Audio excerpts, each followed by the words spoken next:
warahmatullahi wabarakatuh. Di video kali ini, saya ingin menunjukkan catatan singkat mengenai tipe soal tes intelijensi umum calon aparatur sipil negara. Harapannya dengan catatan ini bisa mengingatkan teman-teman untuk memastikan kembali, mengecek kembali apakah ada tipe soal yang belum pernah dipelajari atau tidak. Kenapa kita harus mengenal tipe-tipe soal ini? Karena bila kita telah memahami tipe soal tersebut, kita telah berlatih mengerjakan tipe soal tersebut, maka kita akan lebih percaya diri, akan lebih tenang dalam mengerjakan soal ujian nanti. Dengan demikian, ujian akan berjalan dengan lancar. Sekarang kita akan lihat kisi-kisi dari tes intelijensi umum menurut Permenpan RB nomor 27 tahun 2021 itu terdiri dari kemampuan verbal, kemampuan numerik, dan kemampuan figural.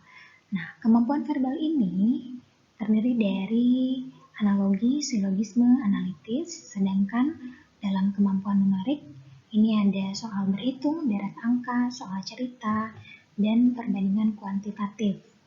Kemudian pada kemampuan figural di sini ada analogi, ketidaksamaan, dan serial. Kita lihat yang pertama di kemampuan verbal, yaitu untuk tes analogi. Di sini biasanya ada dua tipe soal ya, melengkapi pasangan analog dan memilih pasangan analog. Soalnya seperti ini. Jadi di sini kita melengkapi pasangan analog, sedangkan di soal yang kedua di sini adalah kita memilih pasangan analog. Gitu. Nah, di sini jawabannya adalah untuk yang atas itu karena kita melengkapi, maka jawabannya adalah mesin ya, dokter penyakit montir mesin. Kemudian soal yang kedua ini memilih pasangan analog, laki-laki jantan, maka jawabannya adalah perempuan betina. Selanjutnya adalah silogisme. Nah, silogisme ini kita lihat di sini kita harus bisa menarik kesimpulan dari dua pernyataan biasanya. Nah, di sini ada tipe-tipe soal yang biasa ada. Kita lihat di sini yang pertama, semua obat mengandung vitamin. Di sini ada kata semua. Kemudian sebagian obat rasanya pahit. Nah, biasanya apabila ada kata semua dan sebagian, maka kita cari jawabannya yang sebagian. Nah, untuk soal ini jawabannya adalah C. Selanjutnya, soal yang kedua di sini semua siswa adalah anggota pramuka, ada kata semua. Kemudian semua penghuni asrama adalah siswa, ada kata semua juga. Maka jawabannya kita cari yang semua. Di sini jawabannya adalah C. Kemudian contoh silogisme yang lain, di sini ada kata tak satu pun atau menunjukkan tidak ada satupun gitu ya. Jadi kalau ada kata yang negatif, kita cari jawaban yang ada kata negatifnya juga. Nah, di sini jawabannya adalah D. Itu. Jadi di sini teman-teman nanti boleh diingat apabila ada kata semua, sebagian, semua, dan apabila ada kata negatif. Nah, selanjutnya adalah kemampuan verbal dalam soal analitis. Jadi kita di sini menganalisis soal-soal cerita yang berisi pernyataan-pernyataan, kemudian kita tarik kesimpulannya. Biasanya tipe soalnya adalah menunjukkan urutan ya, dan yang sering keluar itu adalah soal tentang meja bundar, ini sering keluar, atau urutan lain ya. Nah, di sini yang harus kita kuasai adalah kita harus bisa menjabarkan atau menggambarkan informasi sesuai urutan pada soal tersebut. Nah, biasanya soal cerita ini panjang, tapi kita jangan sampai pusing dengan membaca soal yang panjang tersebut. Kuncinya adalah kita gambarkan informasi yang ada pada soal tersebut. Misalnya di soal yang meja bundar ini, maka kita gambarkan meja bundarnya, lalu kita isi di sini informasinya, siapa yang duduk di kanan, di kiri, siapa yang duduk di sebelah A, di sebelah B gitu. Kemudian kalau soalnya ini berbicara tentang lebih besar atau lebih tinggi, maka kita bisa menggunakan tanda lebih besar, lebih tinggi gitu. Kita tulis di sini siapa yang lebih besar dari siapa, siapa yang lebih tinggi dari siapa gitu. Sehingga nanti akan ada hasil urutannya. Dan biasanya yang ditanyakan adalah contohnya di sini nilai yang terendah siapa, kemudian atau urutannya seperti apa gitu. Ini adalah contoh soal dari analitis ya. Selanjutnya adalah kemampuan numerik. Kemampuan numerik yang pertama adalah berhitung. Di sini teman-teman akan diukur kemampuan berhitung sederhana ya. Jadi kalau pengalaman saya, hitungannya ini sangat sederhana sehingga harapannya kita bisa berhitung dengan cepat. Nah, yang harus kita pahami di sini kita harus lihat dulu ada operasi matematikanya ya. Jadi ada kali, tambah, bagi, kita harus urutkan operasi yang didahulukan itu yang mana. Kemudian di sini ada pecahan juga, maka kita harus paham, kita harus tahu bilangan pecahan dan konversinya, konversi pecahan ke desimal, konversi pecahan ke persen gitu. Karena bila si jawabannya ini diminta desimal, maka kita mudahnya kita konversi si pecahan ini ke desimal. Nah, makanya ini teman-teman silakan diingat-ingat pecahan ini desimalnya berapa, karena ini akan sangat memudahkan kita berhitung cepat. Selain itu, kita juga harus pelajari bilangan berpangkat dan operasinya gimana, karena bisa saja soal bilangan berpangkat dalam hitung sederhana ini keluar. Selanjutnya adalah kemampuan mengisi deret angka.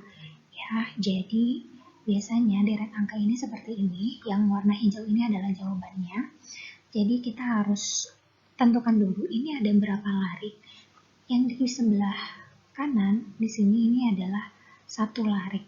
Sedangkan yang di sebelah kiri ini adalah contoh soal dengan menggunakan 2 larik. Nah, setelah kita coba menggunakan 1 larik atau 2 larik, baru kita lihat di sini pola bilangannya gimana, apakah menggunakan kurang atau tambah gitu ya, atau bisa kali, bisa bagi, akar, pangkat, ini mungkin saja keluar. Nah, selain itu deret angka juga ada tipe soal yang seperti ini. Jadi ini bertingkat ya, ini tingkat yang pertama, kemudian ini tingkat yang kedua gitu. Jadi bisa saja deret angkanya ini polanya bertingkat. Selain itu ada juga tipe Fibonacci, yaitu penjumlahan 2 suku sebelumnya seperti ini. Nah, jadi ini deret Fibonacci itu kayak gini. Jadi penjumlahan 1 ditambah 1, 2, 1 ditambah 2, 3, 2 ditambah 3, 5, dan seterusnya. Gitu ya, ini gambaran deret angka tipe soalnya. Nah, selanjutnya kemampuan numerik dalam perbandingan kuantitatif. Perbandingan kuantitatif ini ada yang namanya perbandingan senilai dan perbandingan berbalik nilai. Nah, perbandingan senilai ini biasanya yang keluar soal contohnya kayak gini. Misal ada perbandingan umur antara adik dan ayah, kemudian yang ditanyakan adalah umur ayah jika umur adik 8. Di sini kita lihat ya bahwa perbandingannya itu senilai. Kemudian misalnya contoh soal dari banyaknya barang, berapa besarnya harga barang tersebut, atau banyaknya tabungan yang berbanding lurus dengan besarnya bunga. Nah, itu contoh dari perbandingan senilai. Kemudian contoh dari perbandingan berbalik nilai kayak gimana? Di sini nih yang paling sering keluar adalah banyaknya pekerja yang dibutuhkan atau waktu yang dibutuhkan. Jadi ini pasti keluar, pastikan teman-teman pelajari soal tentang pekerja ini karena biasanya itu keluar pada soal CASN. Nah, selanjutnya adalah soal cerita. Di soal cerita ini, bisa saja tipenya tentang jarak, kecepatan, dan waktu. Jadi kita harus tahu rumusnya. Yang biasa ditanyakan adalah kapan berpapasan, kapan menyusul. Nah, itu yang biasa ditanyakan pada soal cerita, jarak, kecepatan, waktu. Selain itu juga ada soal tentang jual beli untung rugi, sehingga teman-teman di sini pastikan untuk mempelajari bagaimana rumus harga beli, harga jual gitu ya. Kemudian bagaimana menghitung keuntungan dan kerugian gitu. Nah, di soal cerita juga tidak menutup kemungkinan teman-teman akan mendapat soal yang berkaitan dengan ini ya, kita harus tahu satuan berat, satuan panjang, satuan luas gitu. Sehingga ketika ada soal tersebut kita sudah tidak bingung lagi karena kita sudah pernah membaca kembali, sudah pernah mempelajari kembali tentang satuan berat, panjang, ataupun luas ini. Ya, selanjutnya yaitu kemampuan figural ya, yang terdiri dari analogi, ketidaksamaan, dan serial. Jadi contoh soalnya kayak gini, untuk yang analogi, kita menentukan pasangan gambar kedua yang mempunyai perbandingan yang tepat dengan gambar yang pertama. Jadi di sini gambar yang pertama, maka gambar yang kedua di sini harus sama tipenya dengan gambar yang pertama, maka jawabannya A. Nah, kalau yang ketidaksamaan, jadi kita melihat dari 5 opsi ini mana yang terasa ganjil, berbeda dengan yang lainnya. Kalau di sini semuanya bersinggungan dengan garis, maka jawabannya A, dia tidak bersinggungan dengan garis. Kemudian yang tipe serial ini kita menentukan lanjutan gambar yang logis dan konsisten dengan pola gambar sebelumnya. Jadi kalau ini dilihat satu ya kotak, kemudian dia jadi dibagi jadi 2, jadi 3, jadi 4, maka kita cari ini mana yang dibagi menjadi 5, jawabannya A. Nah, ini adalah tipe soal dari kemampuan figural, ini pasti keluar. Oke, gitu ya teman-teman. Jadi itu adalah tipe-tipe soal dari tes intelijensi umum. Good luck. Mudah-mudahan ujiannya lancar. Jangan lupa berdoa.